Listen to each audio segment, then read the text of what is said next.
Hello and welcome to episode 3 of In Depth with me, Darren Manning, my good friend and massive Man United fan, Brett. How are you, mate?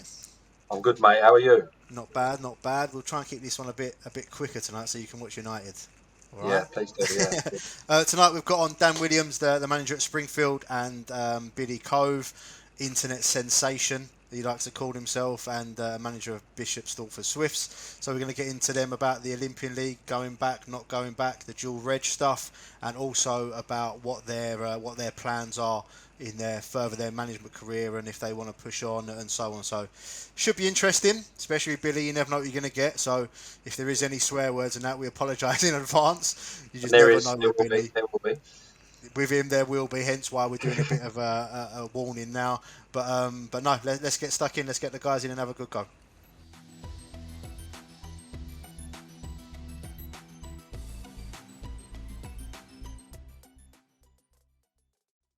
Dan, Bill, how are you, chaps? You all good? Right now, yeah, good, mate. Good, mate. Good boys. So the hat made another appearance. Bill, is that the only one you've got, or? No, this is the second one. This is the second one this week, mate. Is it? Love that. I've only got one, you see. There's the different pay grades between us, isn't it, mate? It's the barn, is it? Right, let's get straight into it. The Olympian League. What's happening? Are you going back? Are you not going back? Is it league football? Is it cup football? What's going on? What's the latest? Because obviously we don't know what the latest is. I don't know if you've got any more information on what's gone out on the socials or anything like that. And you'll probably be better off answering that. You're right up there also, aren't you? Yeah. I don't know, mate. To be honest, I know as much as what you do. I don't really know. I think the 11th they're going to make another decision about what a bit. What are they moaning about? Going back or? I think we'll find. So what are the clubs moaning at? Saying they don't want to play, or is it because the Prem can't go into June but the rest can? Is that what the problem is? What it is the pitches, isn't it? I think there's 30. 30 clubs. I think so. In the whole. Oh, mate, he's got a big gaff, hasn't he? I think it's the. Always is. What, are you in a dungeon, Dan? Yeah.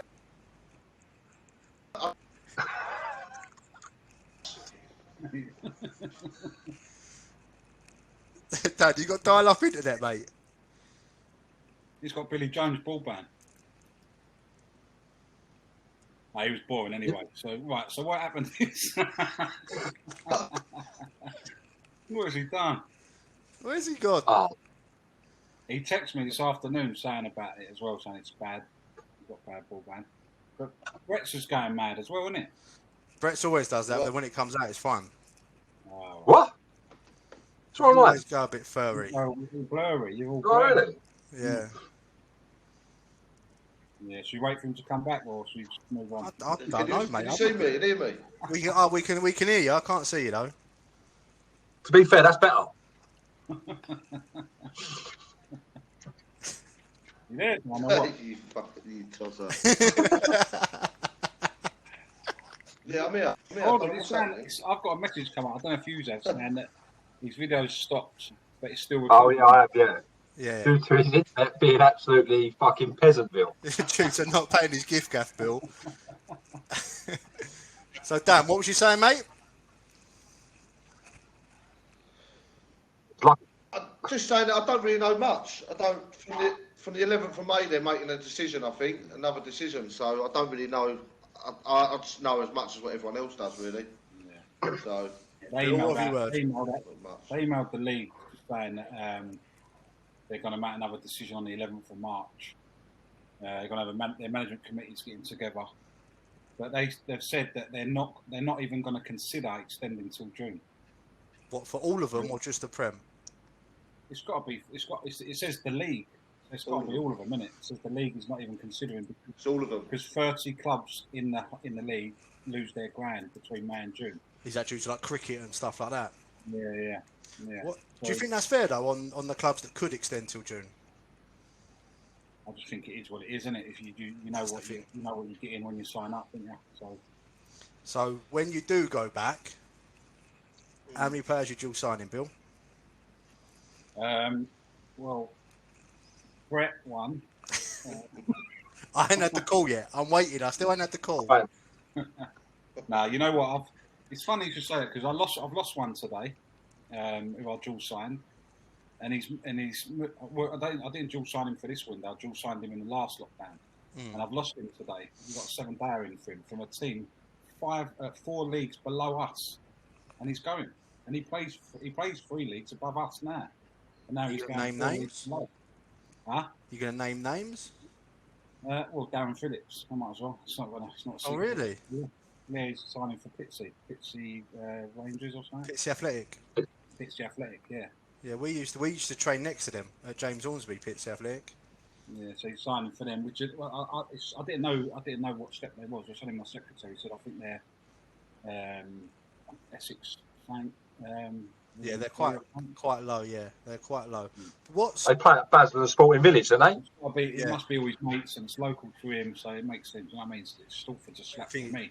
It is what it is, isn't it? And like you said before, it is what it is. What I wanted to get stuck into about is the whole debate that's been going on Twitter about the dual regs, and people saying that for me, I'm one to say as a manager I want to pick the best possible team I can, and if I get the chance to get someone in who's better than what I've got, I'm taking them because I want to put the best team on the pitch for my football club possible. But then others are saying you need to be loyal to the boys you've got.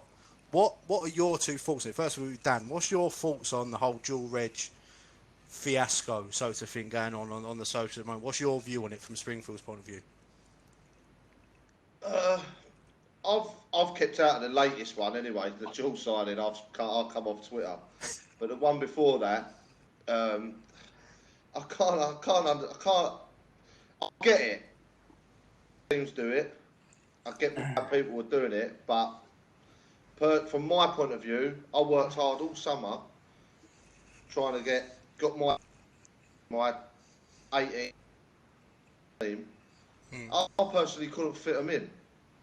I couldn't to bring someone in for what, couple of months, and then I've lost them players. Let me throw something at you, Dan. I know you're quite close to Grays. I don't think I could manage that situation. Yeah, if Joe Carlos at Grays rings you up, Dan, because I know you're quite close with the boys at Grays, and says, Dan, can I come in play for a couple of months? What are you going to say? No. You're going to say no? No, do you know what? Right? The only way I'd do it, personally, the only way I'd do it, yeah, and I mean this, is if loads of other teams were just getting loads of players, yeah, then I'd do it. Because obviously I've got to keep Springfield up. No, I get that. And like I said, it's one of them situations where if they're not, might as well just see out the season. It's sort of each to their own, and every manager's got their own ambitions and so on. I think I know the answer to this, Bill. What's your views on it, mate? Mate, I'm like you. We're in the business to win games of football, right? And I'm managing a league. It's different for you. It might be different for you because of the step that you manage at. So it might be totally different for you. The step where I'm managing, there ain't no commitment and no loyalty from players anyway. So you should really struggle to find 23 totally committed and loyal players in the Olympian League. The few teams that have got them, I know there's a few teams that have one like Corinthians, League Town, Basildon Town, Basildon Town, Buckhurst, but the rest, like, I haven't got 23 committed players. I can't even get 7 of them to talk on our group chat. I mean, it's straight. So and I think every single game this season, I've had a player drop out half hour before the game. Yeah, right? I hate that stuff. Yeah, mate, I've had it every single game. Every game this season, I've had a player drop out an hour or half hour before the game. So it's upset our squad, that's our team. So that's our league, though, isn't it? Exactly that. So if I need to bring players in, if there's players available for me that I feel are going to be better than what I have now, and are going to give us a better opportunity of winning the game of football on that day, all for it, mate. I'd have them all day long. What's your thoughts, Brett? Well, I think considering you're one of the players, yes, no, but you know, it was great. I do understand both arguments. To be fair, I do side with Bill on the fact is that at the end of the day, I'm in a bit of a unique situation with my lot. My situation compared to Billy in terms of committed players, I couldn't argue with the commitment of our players. You know, they've been with me for a long time. They always train. Okay, I don't have 23, but I've got 18 who are regularly always there. And it is hard. And I've done it. I've done it this season. I bring in Pricey. I bring in Lewis from Holbridge, a few months back. I've done it under the circumstances that I felt that we went with a thin squad. Would I get a load of players in if I wasn't in a promotion hunt or anything like that? Maybe not. But at the same time, I feel that you've got to do best by the club. I said this the other week when we were speaking to Adam about you don't want to lose your best players when a big team or a team from a league above comes up. But you don't want to stop them from progressing. But at the same time, your priority should still be the club that have gave you that opportunity and that job. So you want to do right by the player, but at the same time, ultimately, you want to do right by the club. Now, if by getting in a few players from a higher league are going to get you some results that you wouldn't get prior to that, I'm all for it, to be fair. Long as you've got the balance right and you're not going to lose, you're not going to lose anyone. Billy's situation is a little bit different because I feel like he obviously has a few that he may lose. He's may already accustomed to maybe losing anyway, regardless of if someone comes in, if he brings Darren Phillips in from 2 leagues, 3 leagues above, it doesn't really matter. In my situation I would have to be very careful under that, in them circumstances, but I would still do it. And I have done it in the past. So, but I do understand Dan's point in the fact that you do work hard all summer. And I've been in a position where I've turned up on a Saturday or a Tuesday night, and we've played against teams who are bringing 4 or 5 players from Ryman leagues, and we've been beat. No thanks to you, Darren. But don't get me involved in that. Well, we rocked up against Coggeshall United a couple of years ago in a massive game. We played against Coggeshall Town, and I was fuming. I went on Twitter, let them have it. Yeah, I didn't think it was right at all. A moan up. Never. Yeah, it's unlike me as well. But I personally wouldn't go to that extent in terms of, we've got a big game, therefore I'm going to ring up Darren and get his whole side in to take on whoever it may be at the weekend. But at the same time, I'm looking round. I'm the only, in Billy's position, I'm the only league running. Every team's looking at potentially getting in loans in. I ain't getting left behind for no chance. Because not getting left behind. So if everyone else around him's doing it, you're going to have a go at but you can't. But then you can't wait. I said that. You can't then wait for everyone else to act, and then you're left with. But you've got to go as soon as that opportunity comes. You want to get the best players possible because they're all going to go elsewhere. So you can't take the risk of saying, well, I'll wait for Springfield to act or I'll wait for Stortford to act. You've got to be the ones to act. You've got to be ahead of the game on that front. Now, I look at Buckhurst Still, I don't think they'll do it. No disrespect to anyone else. They don't need to because they're already mustered and they should be playing a higher level. They've got a £2,000 budget, that's right. Got a bigger budget than me. We played this season, including pre-season, Haybridge Swifts. We played Holbridge, obviously, last year. Great Wakering, Basden United, Coggeshall Town. We've played all them over the last couple of years. I'm telling you now, Buckhurst still the best side I've played since I've been at Enzyme. Yeah. And for me, if they were to go and get a couple of players from high above and put their players' noses out of joint, that'd be absolutely suicide. Yeah. Others, I can't look. I've not seen Bill. I've not seen Stortford play. I've not seen Springfield play for a number of years since you've actually been in charge. But I know that you're not quite at Buckhurst Stills level, and I just feel they're a little bit, they're a bit unique in their way. I just think they're so far ahead. It's unbelievable. I know Basden are on their toes, but Buckhurst still are going to run away with it eventually. Well, because they're one of the teams I mentioned, like Basden Town and Ongar. There's these unique sides: Corinthians, Ongar, Basden Town, Buckhurst Still, Lee Town. They've got this unique togetherness, and they've been together for quite a few years now.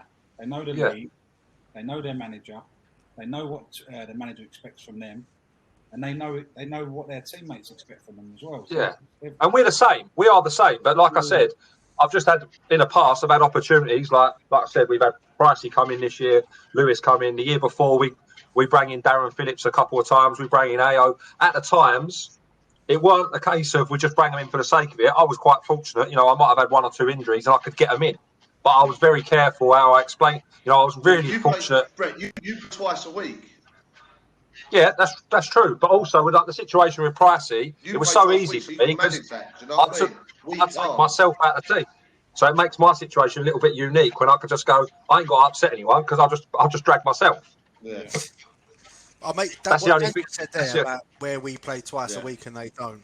That's a valid point, I feel, because we can, at our level, we say, for example, if I wanted to do it, I've got the opportunity. That's the thing, though. You can manage that situation. I've got the opportunity to rotate the squad a bit more. Where you're playing only on a Saturday, so everyone knows that that's their only chance to play.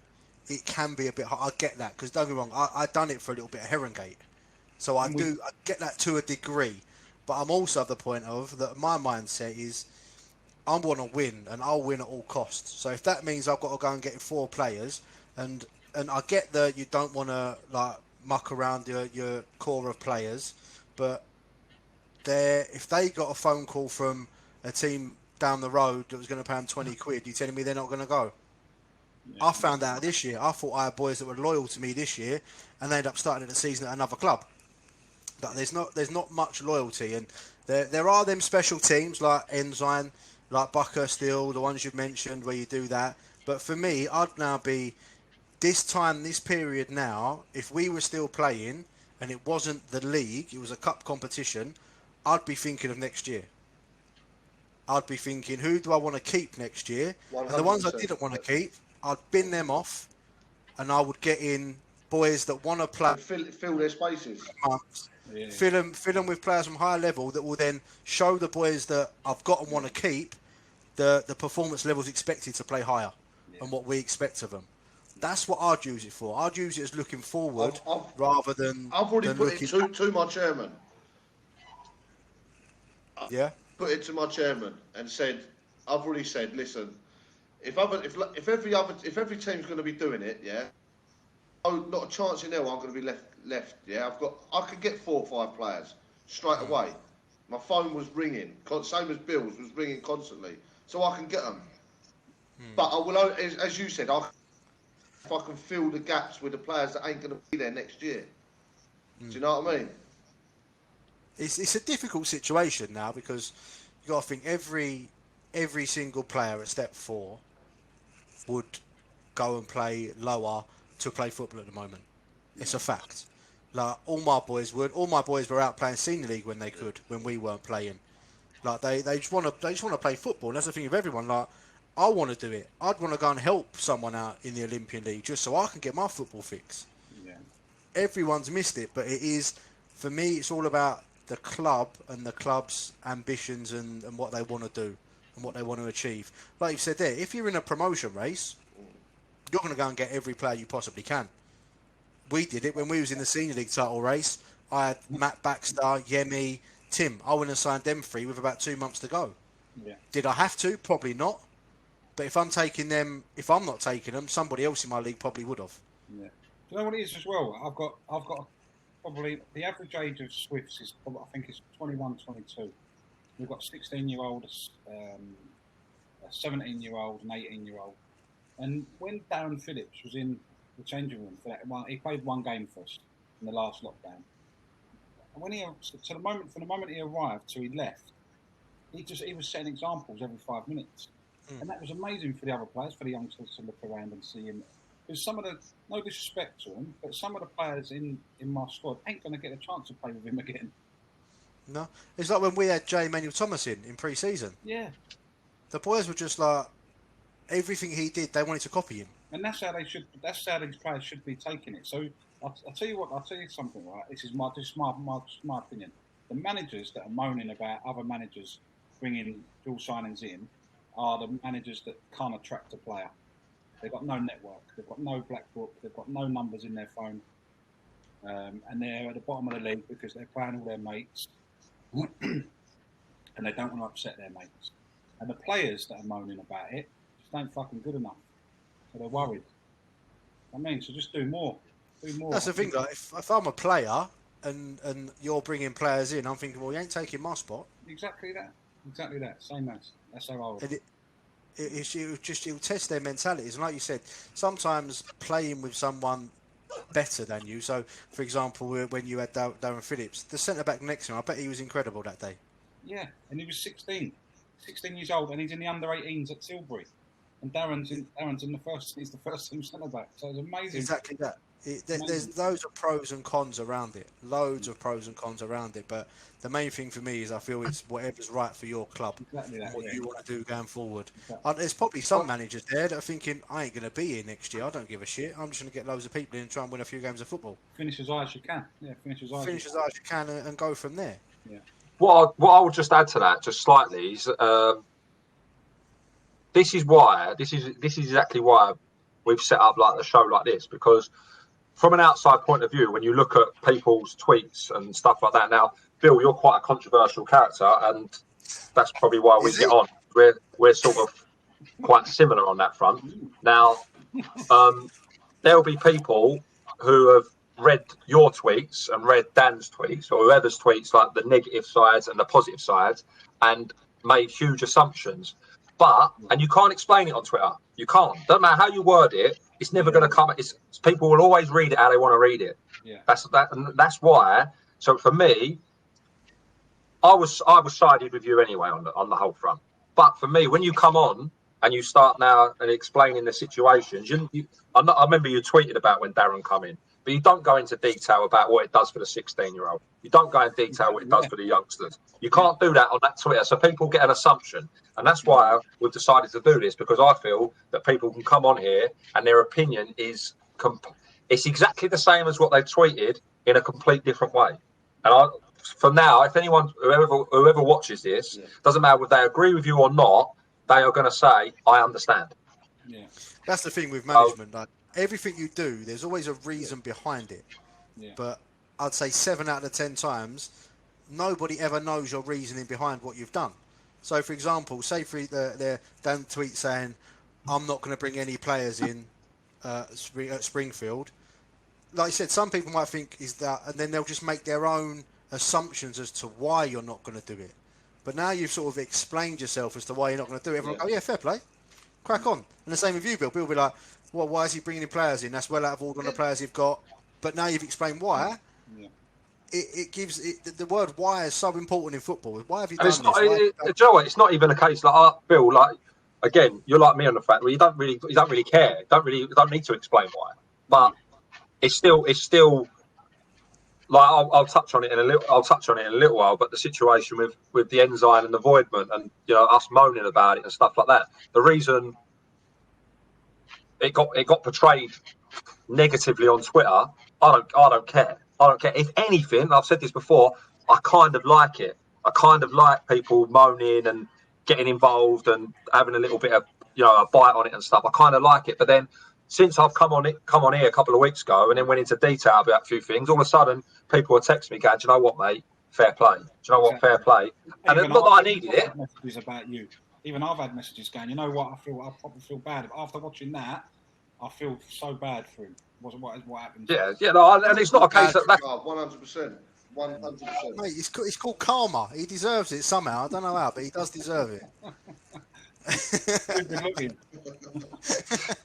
I wish. After listening to that, I messaged, like, mate, I totally understand. Don't give him more sympathy. You know what? Like I said, we haven't done it for, especially for me personally. I would. It sounds weird. I quite like the fact that there's people out there who don't see it that way and do think it's a bit like unlucky, blah blah blah, gutted, blah blah. Because that just, for me, it makes us a little bit hungrier as a team. It certainly makes me a little bit hungrier. I don't want people to be going, I'm really sorry, blah blah blah. It shouldn't have happened, blah blah blah. But I do find it hard to understand how people can be negative on that front when it ain't happened to them. And until it's happened to them, if they react saying, do you know what, it's not the end of the world, blah, blah, blah, there's more things going on, then fair play to you. And there's other people who have decided not to say anything. But, for example, Devs at hashtag, he's not said anything on Twitter. Like, he's not said how gutted he is or whatever. He's just kept himself to himself. I've spoken to him personally. He's just as fuming as me about it. But the only difference is I've decided to let everyone know about it. Yeah. And again, it is part of the reason why we've done this show. And I just think, like, touching up on the registration side of things, It's perfect. It's absolutely perfect because there's no way there ain't people going to watch this now and say Billy's right and Dan's right in their own ways. It really ain't a big deal. It ain't a big deal. But these debates on Twitter get so out of hand and people take it so personally. It's incredible. The thing is, as well, I've seen some other comments from fellow managers. I don't know what league they're managing, but I don't really know too much about the geezer. But a couple of tweets he's put out about rules regarding signing players and stuff like that. Of course, we know the rules. Do you know what I mean? Of course. Yeah. When I spoke to you, Brett, about coming over, I explained what the criteria was. Yeah. I had an opportunity to sign Billy Jones. Unfortunately, Billy Jones is ineligible. So if there's any other Step 7 managers out there, don't even bother, mate. Say that, Bill. But I know a certain player that was dropping down to that level who actually emailed the FA to confirm the rules, and that might not be true, what they're saying about the ineligibility. Is that about they're playing 10 games? As well. Yeah. About playing the 10 games and stuff. Yeah. I'd check that out, mate, if I was you. Because I think it's if they haven't played for a certain amount of time, it doesn't matter. Right. Yeah, that is correct. But are they taking the pandemic into consideration, or are they just? Yeah. Oh, they are. Do you know where I think there's a real? Do you know where there's a grey area though on this? Where the fact of the matter is, so I'm not sure. Olympian, how many games have you played, Bill, in the league? 9. 9. Dan, I'm assuming you're around the same mark. Yeah, 8. I think 8. Oh, 8. So basically, let's just say, for example, you've had a player who was out for a long time, right? He wasn't fit for the start of the season. He's missed the first 8 games. He's been injured. Yeah. He can't come in because he ain't played 30% of the games. Where does that work out? Yeah, but he hasn't played for anyone else above, has he? Yeah, but so our situation. But I was under the impression that you can have 2. You can have 2. I don't know, you know. When we was in the Olympian League, we played. We halfway through the season, we inherited Arthur Stansted when Mark Healy left Stansted.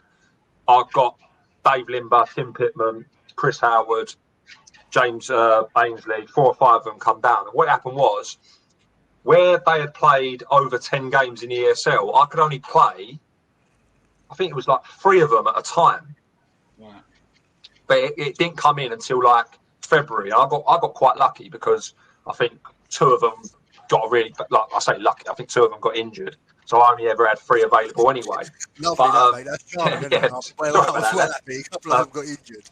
But I've and it might have changed since then. And a team actually grassed us up. And I'll say them. Yeah, actually, it was Lee Ramblers. They grassed us up, and we had to go to a hearing. And because we actually won, because our chairman turned up with a rule book, an actual rule book about this thick.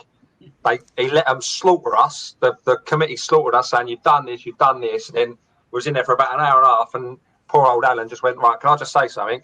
According to Rule 58, F, whatever, and because they had left it too long over a certain period of time, they had to throw the case out. It was unreal. But I do believe if you're only going to sign a couple from senior football, and it's step 6 to step 4 or whatever.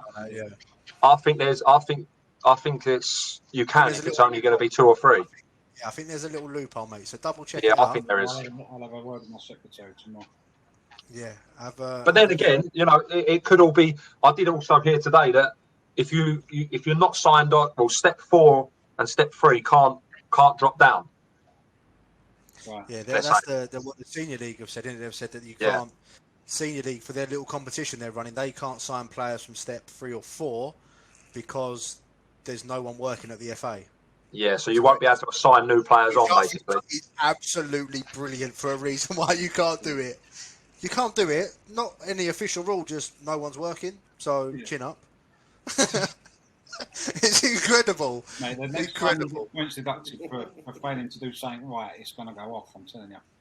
Because mate, you got to think things that are being let go at the minute. It's a joke. That's all being let go. I've still got a 2-game stadium ban. Jesus. But they won't. Like I can't even go and play for my Sunday team when they're back. But they won't let me go and play on a Sunday, but yet they'll do all this nonsense. It don't make sense. No. Well, let's face it, your Sunday team ain't going to miss you anyway, so. I'm like a Rolls Royce. Virgil Van Manning, they call me. Yeah. Right, so Bill, you want moving that on. Centre half? I'm there. Moving on, so obviously we've covered that little area now. There's a few questions. I'm gonna take it back. So I'm gonna start with you, Bill. And how sort of your career is sort of panning out. Now I'm gonna go back to the first sort of my knowledge of when you was in the game from a management point of view. So that was when, and I could be wrong here, but that was when you was at Ilford with Alan. Yeah. As a number 2. Yeah.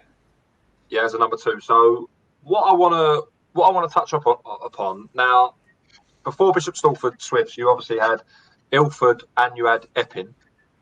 And is it fair to say that both of them ended a little bit sourly? Is that fair? Ilford, yeah, pretty much. Alan was sacked and I walked with him. Obviously, he brought me into the club, so that was the honourable thing for me to do. And then Epping ended terribly, to be honest. Considering that, yeah, so what a good time it was. Yeah. Yeah, so just go back to Ilford and I could be wrong here, because if I remember rightly, when you was in charge, there was a few problems with the club in terms of there were some threats they were going to get kicked out of the league through admin and things like that. Is that right? That was the season before. That was the season before. So that's when obviously problems started in terms of the club. I know they've been, in my opinion, Adam's gone in and absolutely rescued the place. Yeah, the club was a shambles. Go on. The club was a shambles, yeah. I just wanted to. So your experiences sort of from going from Ilford into Epping, where from an outside point of view, Epping looked like they were growing massively, and everything. They were going to get a new ground. They were going to plummet up the leagues and basically maybe potentially do something similar to what Enzime's done, even though we haven't got a ground, but trying to get yourself to senior football. Yeah. What went wrong, Bill? What actually happened? There was a number of things, mate, to be honest. The first season was great. So you want me to talk about Epping or Ilford? What went wrong at Ilford? Yeah, so I just sort of it's obviously at the moment, I don't know the Bishop Stortford's chairman, but I have friends who have been at Bishop Stortford in the past, and I'm assuming the committee and stuff, and what I've heard about them is they're solid, and it's a proper run club. It's it's never going to be any danger of folding and things like that. Yeah. And I just wanted to know what it was like previously having the troubles. Now, comparing it to where you are now, sort of. But at Ilford, when I first went there with Al, it was all great.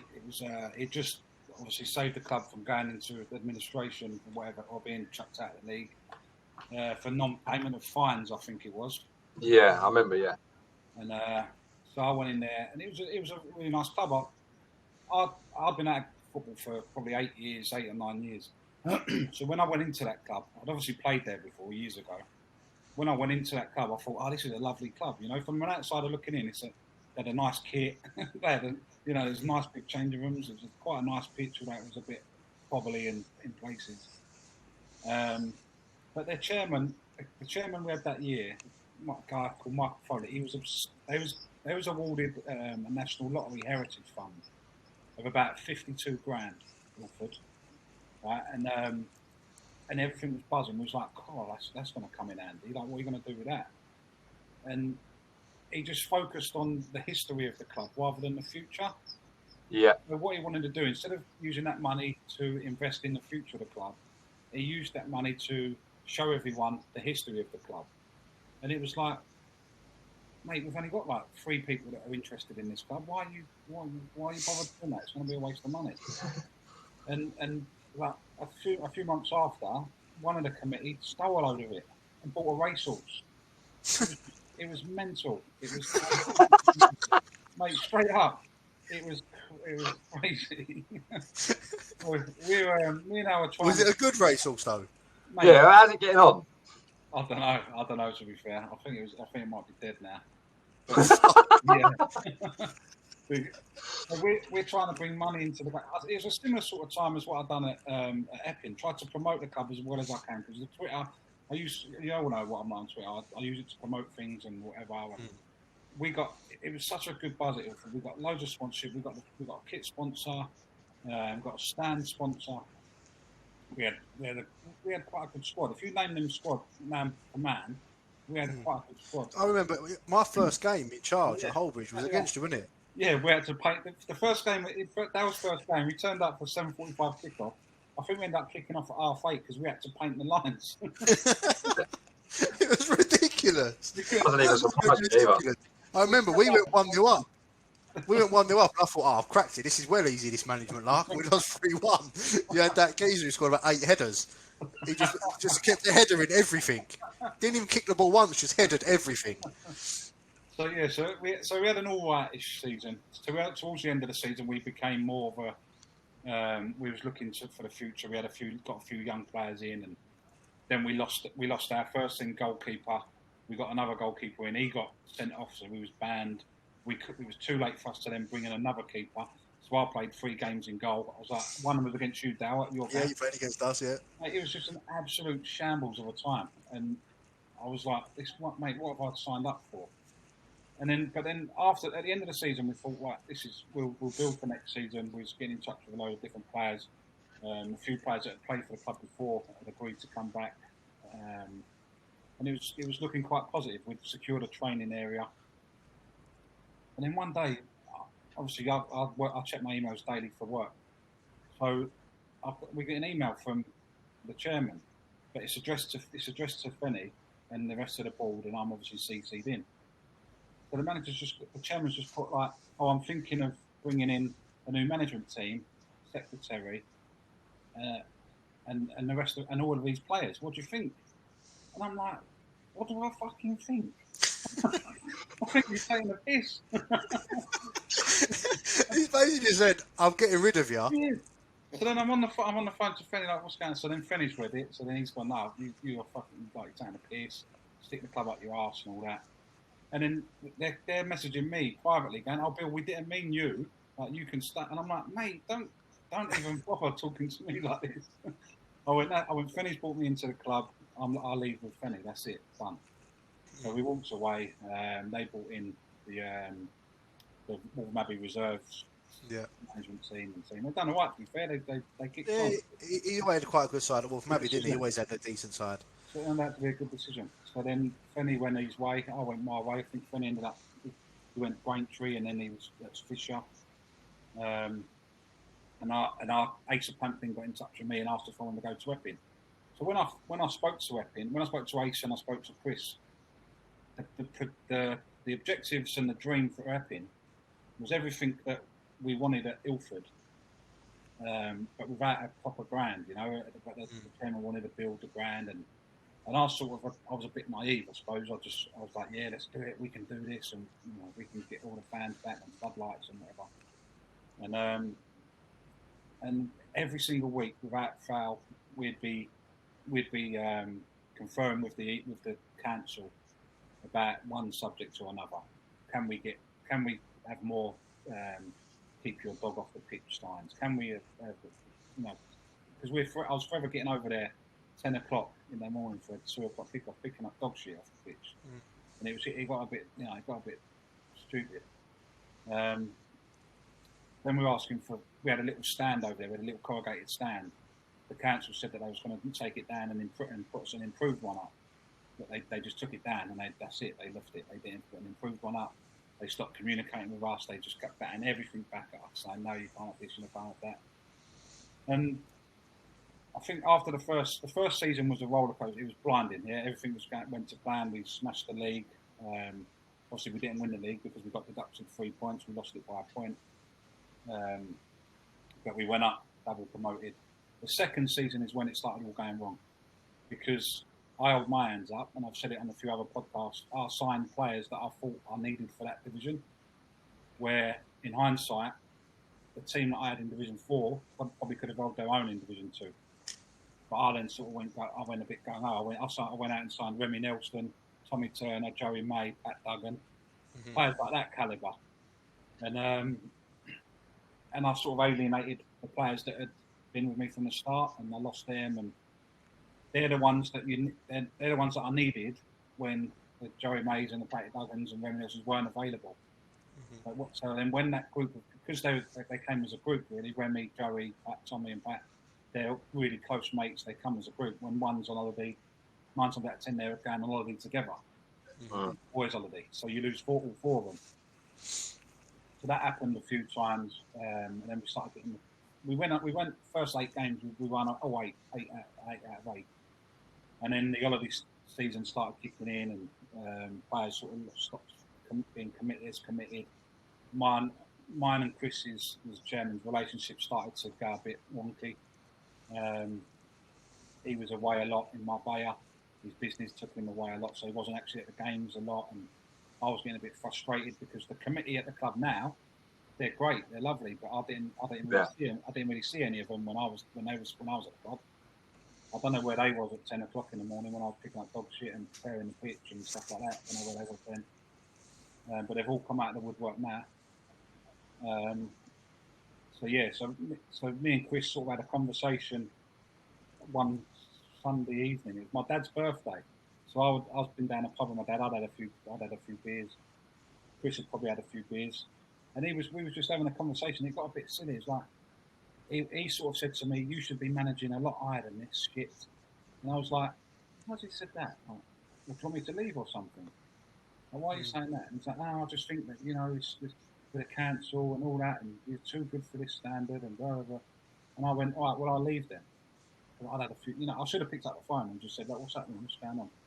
So I was reading his sex suit the wrong way. He was reading mine the wrong way. And then it sort of ended that night. He was like, I'd appreciate your decision tonight. And I was like, when you've had a beer and you think, fucking, what I've done for the club and you're telling me that? And I'm like, fucking, I've just like, you said that. All I want to do is have a kebab and go home, but now I've got to make a decision. Yeah. I was with my boy. I was like, what's he said now? And I'm like, he said what? I put it over, texted him back and that, and I was like, by the time I got home from Islington to Leon C, I'd resigned. Done. So then obviously they announced it that night. They put it straight on Twitter. The chairman's accepted the resignation of the manager, blah, blah, blah. All the players left, apart from one. And then Chris left the day after. So it was all a bit... 50%, probably 50% my fault, I would say. One with the signing of the players, not keeping a squad that had unity and togetherness. It was a bit gung-ho, a bit like different side every week. And then the other one is just getting angry at the council for not building us a 70-seater stand. Or 70-seater stand. I mean, take away Stortford, obviously take away the fact that obviously you're at Stortford now. Do you regret it? What? Do I regret what? Leaving. How it happened. How it happened massively. Leaving, yeah. I you know what, apart from a couple of seasons that I had when I was playing, probably Maidenhead and maybe a season at Pennant, that first season at Epping was probably one of my best in football. For the banter, for the togetherness, for the team spirit, for the mates I made, and most of us we're still mates. We're still on the phone every day and that, but I won't get to have that. I don't think I'll get to have that feeling again. In the bar after when we had a win and we all go in the bar. It was amazing. It was really, really good times, and yeah, I do regret it a little bit. I do regret it. Well, one thing I wanted to chat to you, Bill, about was obviously you played a very good standard. You played a lot higher than what you're currently managing at. Did you find it hard to adjust to the level you're currently at? Massively, because the players that I was trying to, when I took over, not so much Ilford, because I didn't really have too much to do with the player recruitment at Ilford. That was mostly Fenny. When I went to Epping, it was hard to attract, because most of my contacts were players at the level I played. You know what I mean? Does that make sense? I couldn't attract them to the club because they'd want 500 quid a week to play them. But because of my season at Ilford, and because Alan was no longer at Ilford, I sort of had the pick of that pool of players. So that made it a lot easier going into Ilford. And then the networking on Twitter and social media. I signed a lot of players from just talking and chatting to players on that. What do you think the main differences are between the level you're at now and, say, my levels above mine that you played at? What would you say the main differences are? It's a total different world, mate. It's like Sunday morning our level. Yeah? It's a joke. It's not the level now. Probably not the level now. The Prem's a lot better, but Division 4 was ridiculous, mate. We're beating teams 19-0 and 16-0 and that. Ridiculous. Mate, it's ridiculous. You're playing against the teams. Some of the teams had their secretary in goal, and they'll be like, "Mate, come on, just." Whereas when we beat a team 9-0, we had to take a player off. I thought, like, come on, let's just play with 10. It was nuts. Did you find that hard to get motivated? No, you know why? Because I like winning. I like winning, so I loved it. To be fair, I loved it. I enjoyed the ride, but when you're losing at that level, it's rubbish because you think, "Fuck me, I must be proper shit."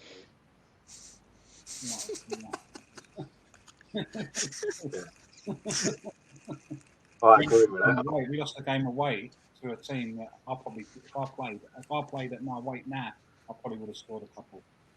And we lost like 3-1. And our centre forwards couldn't hit a barn door that day. And I was in some of the games. Yeah, some of the games it was embarrassing.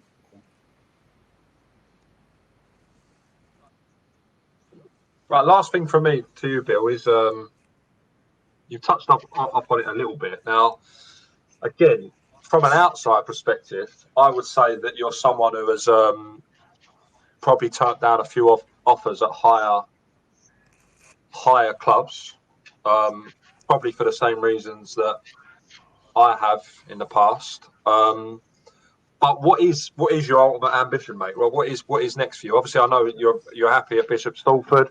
I'm assuming they're a club that potentially may want to progress into step 6 if facilities become available or something like that. I won't go too much into detail on that because I'd rather just talk about you personally. Is it a case of you want to get Swifts to that next level, or is it a case more of like, well, if an opportunity comes up that you feel that is right for you, I'll probably lose a few followers after this comment because they've probably got me projected up here, and in reality I'm somewhere down here because I've not had any offers from anyone in the leagues above. I was close to joining. I can say the name of the club because I don't give a fuck. I've got nothing to say. Basildon United. I had a good chat with Lee once, and that was quite close. Just before Alex Salmon went there, that was pretty close. But no, I've not had an offer from any teams above. I think we all had that call. I was like, did you have that call, Brett? I'll let you know Monday. He was like, "Oh, pronounce Alex." Yeah. But it was So listen, with you two, I can tell that you love what you do. You love managing. Yeah, you love football, and it's probably a really strange thing for me to say, and probably not a lot of people are going to understand it. But I don't love football.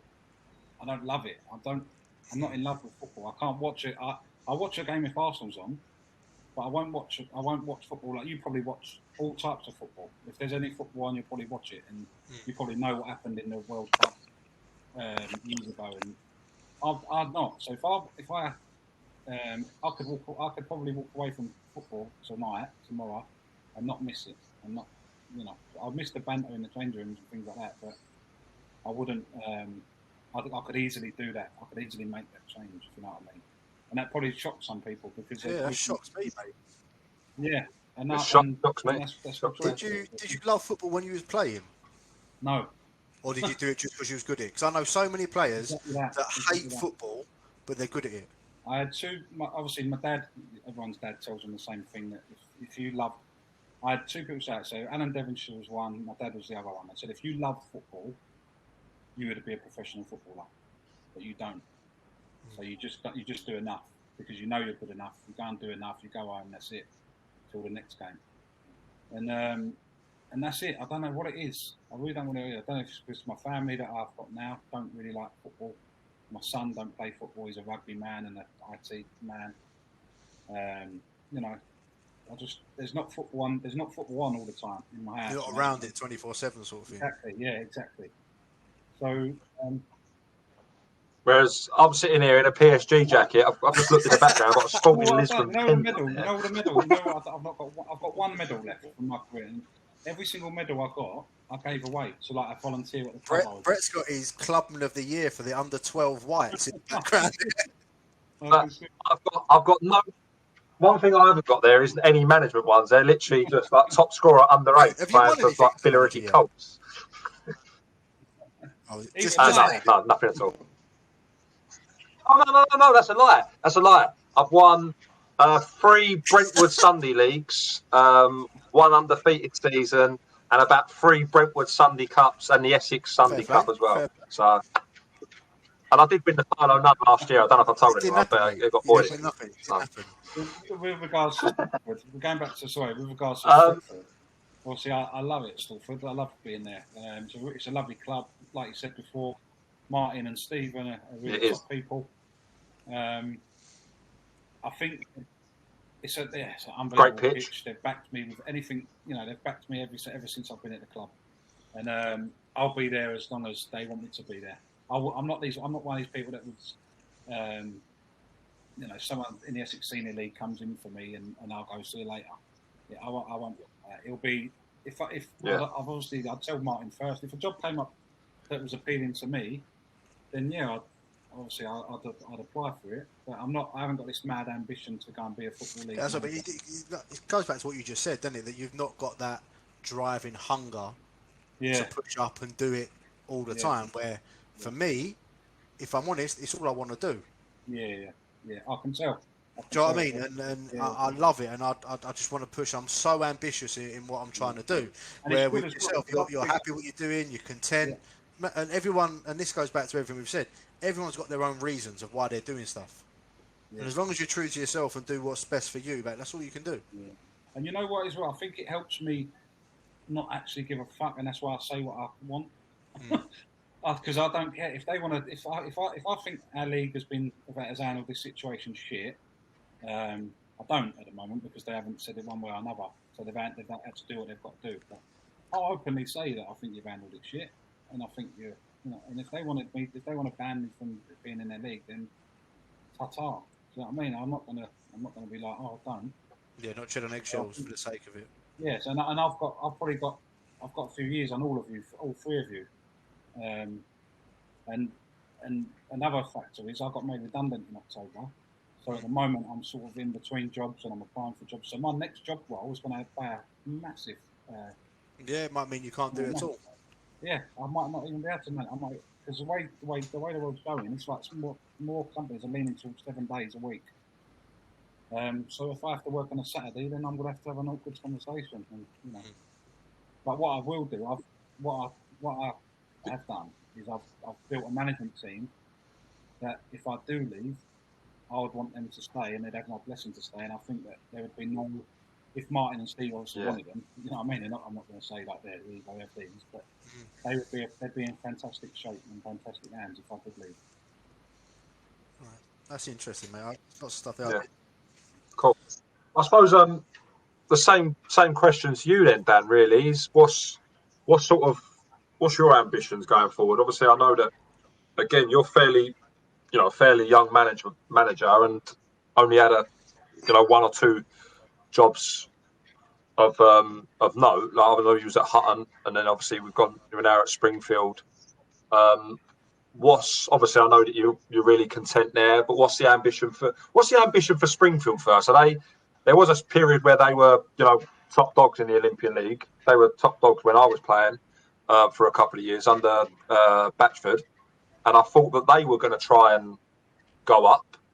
Are they looking to potentially go up, or is it a case of they are what they are sort of thing? They're happy where they are. No.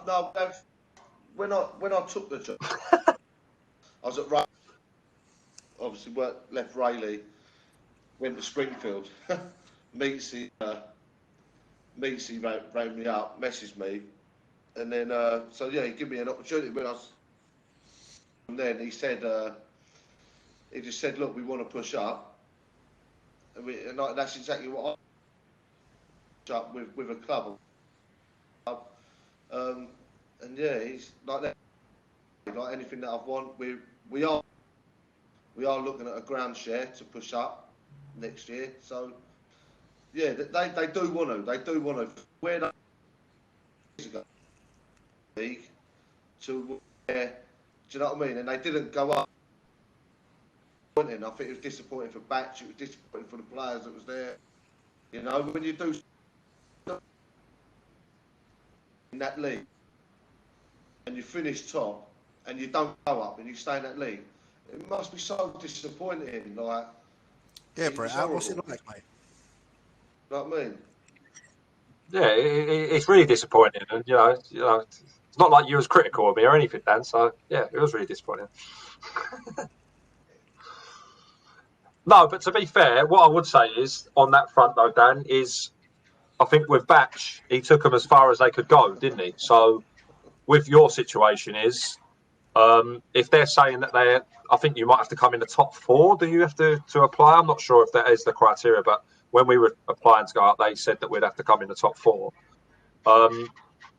Yeah, for you personally, if they turn around to you tomorrow, for example, and said we're not interested in getting promoted, we can't do it, the ground's not good enough, we're happy where we are, would you then say to yourself that, well, I do want to kick on, or are you a bit similar to Billy in the sense where you're not really that fussed?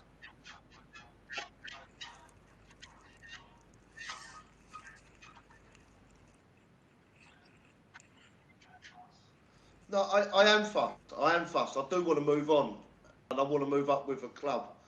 I went to Springfield if they never said that. Do you know what I mean? So say that they want to go up. So that's. But they wouldn't come back and say that anyway. I know they wouldn't. So if let's just say, for example, you do get to in the top 4, you expect that Springfield will be promoted. Yeah, I'm hoping so. Yeah, definitely, 100%. And what's the situation at Swifts, Bill? Would they consider that, or we're in the process of having a new ground built. It was hopefully going to be ready this summer, okay. but obviously because of the pandemic, I think it might have stopped. But there's a step 5 grand ready. It's all been agreed. The architecture's got all the architectural sheets and all Lovely. that. It's literally 5 minutes around the corner from where we play now, and it's going to be amazing. So their aim is to go up, to push on to at least step 5. That's good, because that's one thing you've got to want as a manager, Cool. and you've got to want have the team behind you backing what you're doing, because if not, yeah, it's one of the reasons when I first went over there to speak to him, it was all a bit of a shambles. I went to Swifts, and because the guy Stuart went to Epping, and I like this podcast because we can say what you want. But he thought I snaked him out. He thinks I went behind his back and all that. And it's funny that we've got Dan on the show tonight because this is a funny story, right? So I left Epping. When I left Epping, he's gone now. Look, he's shit himself. He's still there. He's like, no. So me and Dan when I left Epping, me and Dan had a chat, and he offered me the chance to come and help him at Springfield, or just come and just give him a hand and whatever, and just stay involved. So I said to him, I don't really know, I might have a couple of weeks off and see what I want to do, but I'll come and watch your next game. And this is just God's honest truth. I swear on my kids' life. I said, I'll come and watch your next game. So he's like, all right. So from between that conversation and his next game, someone at Swifts had been in touch with me, asking if I'd go there if the manager didn't last. So I said, yeah, I probably would actually. Funny you should say that. I'm going to watch Springfield on Saturday, and they're playing Swifts. So I'll go and have a look. I'll kill 2 birds with 1 stone. So I've got there, and the management team must have known, Billy Cove just left Epping. We're bottom of the league. We ain't won for 13 games. This cunt's after my job. So leave me alone. And it was proper. It was. Oh, right, Dan I'd only gone to that game to see Dan. and it was such a coincidence that they were playing Swifts, and then that night their management, they lost, obviously their management team got sacked, and I was the manager on the Monday. But to this day, I've never actually told that story. And you had your management team What's with that? you as well. What's that? Said you had your management team with you watching. Yeah, I did actually. Yeah, I had our coincidence. Coincidence, yeah. And you had all your management team watching. Oh, it was mad. It was mental. But it's, yeah. That's, yeah, we all thought, yeah. Oh, don't. Bill, you cracked me up. It could only happen to you, though, Bill. That wouldn't happen to anyone else. It was just one coincidence after another that day, mate. That old chestnut. No, boys, that's been brilliant. We're getting up to the hour mark now. We don't want to ramble on too long. People get bored of our voices enough. I just want to say thanks for coming on and being so honest and talking about everything. Well, just before we wrap it up, we normally just do this thing. Not many people reply, but Adam did, to be fair. We was on for another hour, but we'll ask it. But if there's any questions that you want to ask us, watch yourself, Covey. Anything, this is look at the smile on Covey's face. Sort of your chance, really. That. But no, you know what? It's opened your eyes probably a bit more to me coming on this, and I appreciate you inviting 100%. me on. Because obviously when I do the podcast myself, and I would like you to come on eventually to speak about, sort of, I'll answer some questions.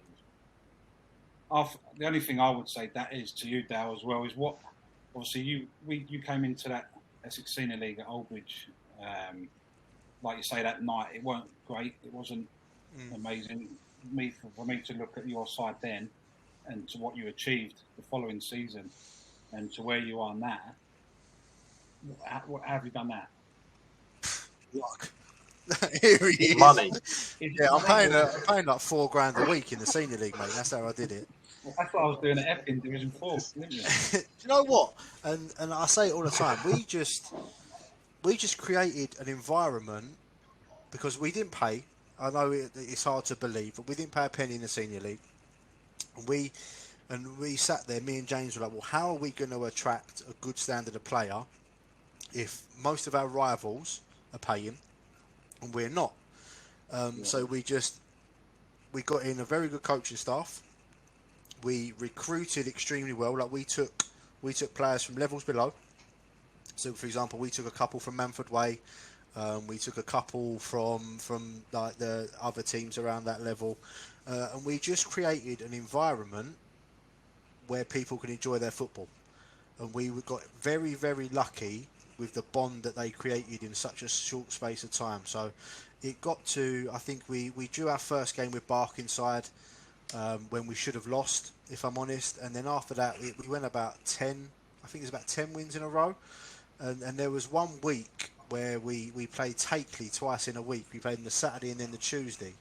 And we beat them on the Saturday in the league, 1-0. And then we basically took everyone that hadn't played on the Tuesday and we beat them again. And on the way home, me and James were like, we've got some squad here to go and do that to Takeley twice in a week. And at the time, for us and for me, Takeley were like the standard bearers as if you're going to get in the top 5 or not. Yeah. If you're going to be able to compete at the top end of the table, you had to be able to beat Takeley. They were like the gatekeeper to the top teams. And when we did that, we thought, oh, we've got a real good team here. And the main thing for me was I feel we recruited very well at the right times. For example, when we brought Joe Skills in, someone who's been there, done it, he's won the Senior League 3 or 4 times. We got him in at the perfect time. And the funny thing about Joe is, Joe was brought in, I said, yeah, you can come and train, mate. That was it. I didn't say anything about signing him. Ended up he was an absolute vital part for us. And then we got George Whitby in, who just went up the year before with Basildon. And so they knew how to get us over the line. And then when it comes into the last couple of months of the season, when we added Yemi Adelani, was one of the top goal scorers in the league at the time. We added Matt Baxter, who we took from 2 that I had with Grays in the Isthmian Prem. And then we had Tim Monshiju, who we got from Wingate and Finchley, 2 leagues above. that extra little bit of quality just got us over the line. But it come down to the recruitment on and off the pitch. My recruitment off the pitch was I put together the best backroom staff in the league, and I knew that. And even when I was banned for such a certain amount of time, I think I missed about 8 games through bans. I knew they'd be fine because of the backroom staff we put in place. And then we just made sure we added the right ingredients at the right time to freshen it up, keep everyone on their toes, and make sure they knew what was expected, that their positions were under threat if they weren't performing. And we just had such a determined group of players that I knew the day we drew with Stansted. It's funny because I had this conversation with Pitsy last night. The day we drew with Stansted, I knew we'd won the league. Because we went there, we got a goalkeeper sent off after 20 minutes. And we drew the game. And I just thought, these boys don't know how to lose.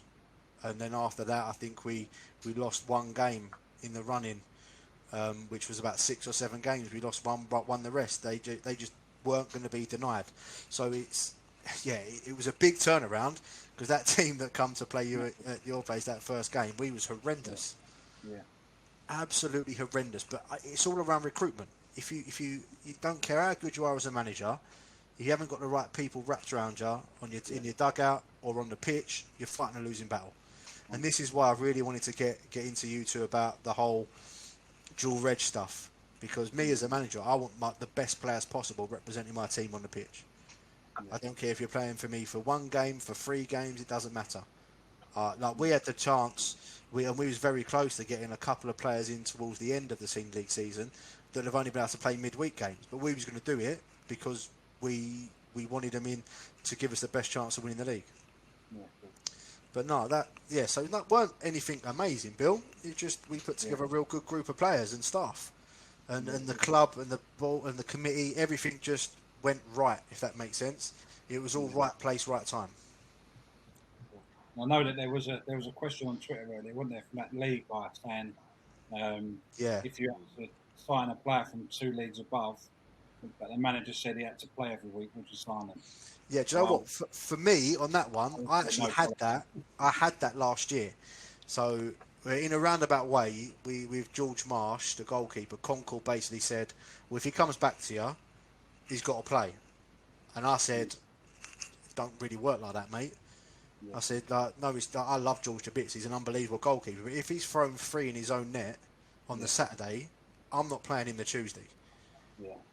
Do you know what I mean? And so for me, that's a difficult one. For me, that depends what level you're at. Yeah.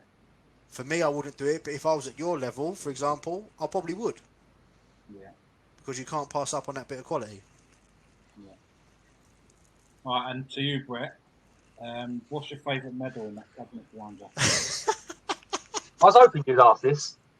Can we see it, please?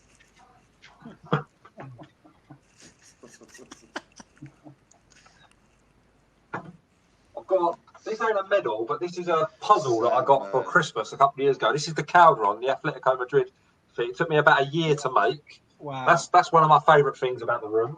I feel like I'm on that. What's that? Through the Keyhole, that David Dickinson or whatever it is. This is actually my favourite. This is my favourite trophy, right? Just because of the style it is. And Pitsy gave me that at Hannekin's. Goal of the season. I actually scored outside the box, which is like the first time ever. And that's my favourite trophy. And thanks everyone for coming. Brilliant. I'm glad that I asked you that because Hannekin's is I couldn't remember the name of the side. That's the team. That's what I was trying to emulate at Epping. What Hannekin's done. I mean, they're. To be honest, I think we're quite similar on that front in terms of our. I knew Pitsy was there. I didn't know you was there. Yeah, so I was there. To be fair, you'll know this. When I was a player, I was a little bit of a traveller. I went to Hannekin's, left Hannekin's, went back. I think I went back 3 times with Pitsy. But I was a little. To be fair, I was quite young at the time, and went. Didn't they have George Lyon? Yeah, so there was obviously me, Gio, Swifty, Elsie, and we're all still really good mates now. Especially I'm really good mates with Elsie. Obviously, Elsie come to Enzyme, but what they had at that in their team, because the fact that I'm Aries, and he won't mind me saying this, they weren't a very good side. Like they weren't a team where you look at and go, they're easy on the eye, they're full of individual quality, they've got loads of pace, blah, blah. And what they were all best mates, they were all massive, the biggest side you'll ever see against, and they played to their strengths, and they would never give up. And when you played against them, it was hell. And I say lucky, but when I first took over Enzyme, we played Hannekins, obviously, early on. And to say the styles of football clashed was unbelievable. I think we played them over their place, had 98% possession. They beat us 3-0 just by kicking us off the pitch. And it was like a massive reality call for me, thinking I can't possibly play like this in this league. And I was a bit arrogant to the fact that one of the reasons why I left Hannekins, me and Pitsy, we got on so well, but in terms of clashes, in terms of how we see football, it was just unbelievable. And what I would say is now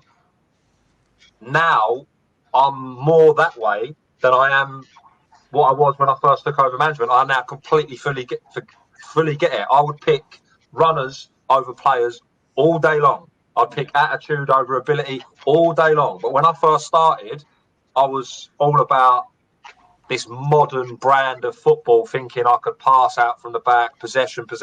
And we still do try. I'd like to think that we're known to be an attractive side. But when I first go and watch a player or someone comes in, for training and stuff, I don't look at that anymore.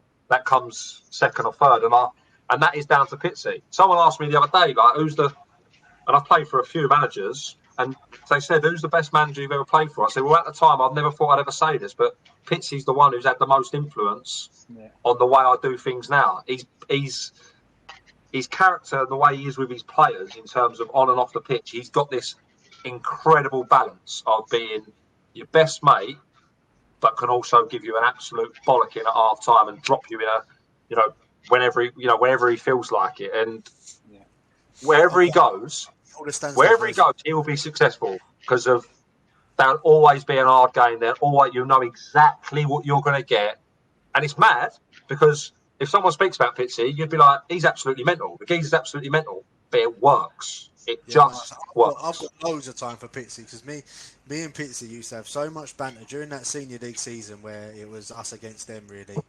Like for example, they won the cup final, and on the coach on the way for the cup final, they're all FaceTiming me, giving me banter on the way home from the coach, or they went for a day at the races or something like that. They're all FaceTiming.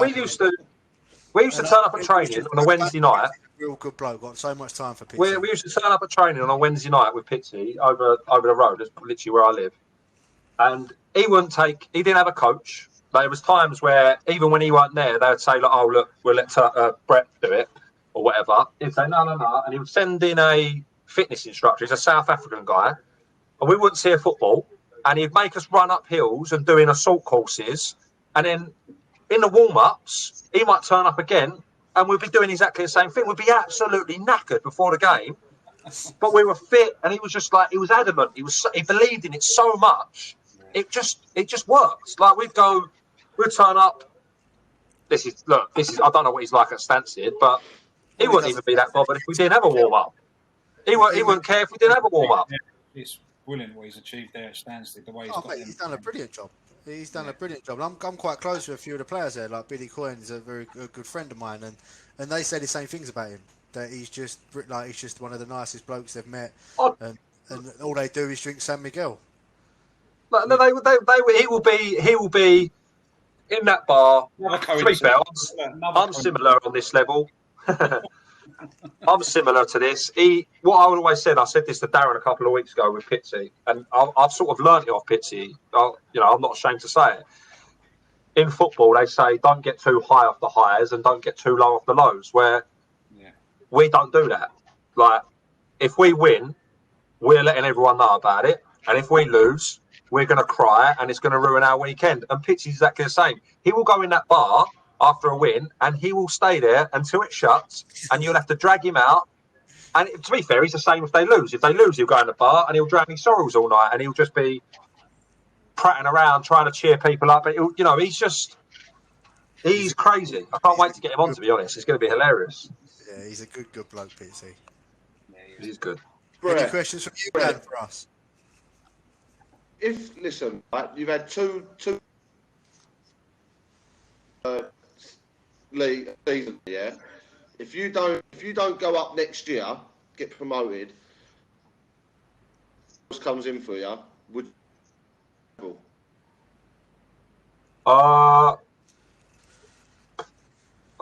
That's a good question, Dan. Cheers for that, Dan. Listen, I've never. This is going to affect your players. Yeah? You've said yeah that you've got them together again. Yeah, you said you got next year. It's going to. So you want to do it with White Ensign, and I want to do it at Springfield, right? If someone else come in for you, would you go? Well, I think the question is, again. Would I deserve to go? Because the way I look at it is, if I don't get promoted, then I don't deserve to be managing at that level. Now, yes, there's arguments that the fact is that we would have been promoted the first year, and the likelihood is we would have been promoted this year as well. And I have turned down a few offers and stuff, but it doesn't matter if I won the league or I come 10th in the league. It would depend on what club and what level had come in. I wouldn't. If a certain club come in tomorrow, I wouldn't necessarily turn it down. If it was the right move, if it was something that I couldn't say no to. At the moment, since I've been at Ensign, and there has been a number of offers to come, for me, but I've not even come close. I'll be honest, I've not really even come close to leaving. Maybe once I sort of decided to have a proper conversation. There's been times for another job. Yeah. There's one or two, not in the Essex Senior League, I wouldn't. Not in the Essex Senior League, I wouldn't. The one above, there's one job that I would apply for. I think there's a couple. There's one that you did apply for, isn't there? Would you? There's one I did apply for. If it comes up again, if it comes up again, then I'd apply. That job done. Who? No, There's one job in the. When you quit for 20 minutes, you applied. No way. And I sent in the screenshot. He sent me an email as well. No, the only job, and I've told the boys this, the only job that I would sit here and say that I went for was the Haybridge job last year. That's the only job that I've ever applied for properly. I mean, I've had talks with a few other clubs, but I see Ensign as an Essex senior club, and it would have to be something really good for me to go. And I don't want to go under these circumstances. I want us to get where we need to be.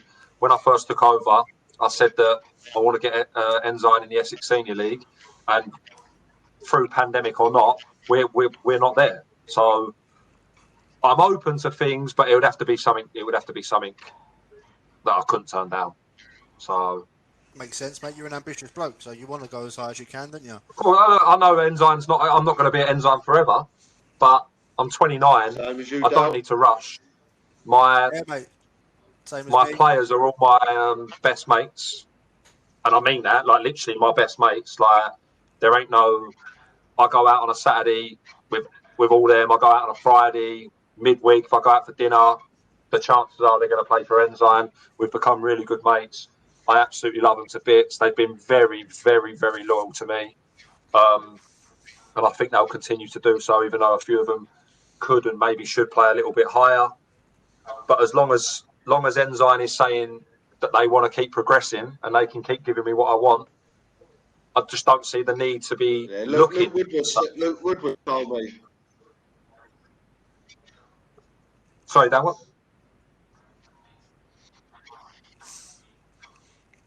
Luke Woodward told him how close you are. Oh, right, okay.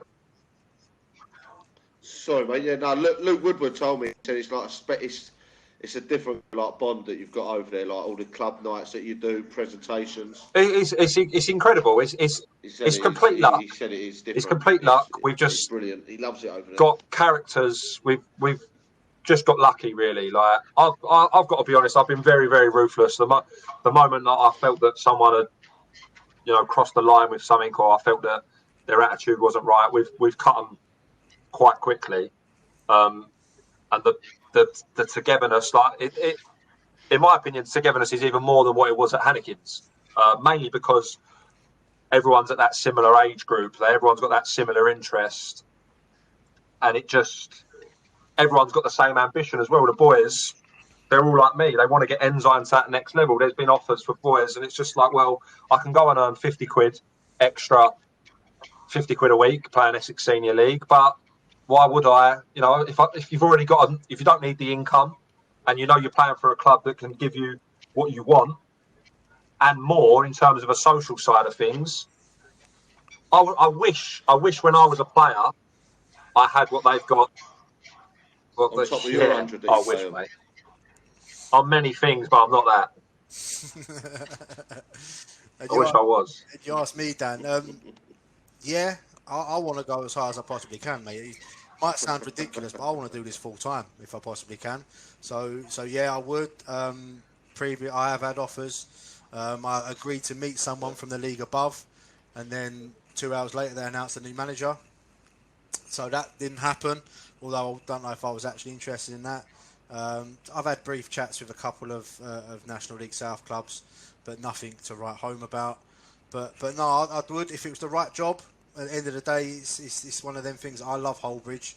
Done a lot with Holbridge. Hopefully we can progress with Holbridge. But if the right job come up at the right club, and it would have to be the right club, then I would consider talking to them. But until then, it's what can we achieve at Holbridge and how far can we go?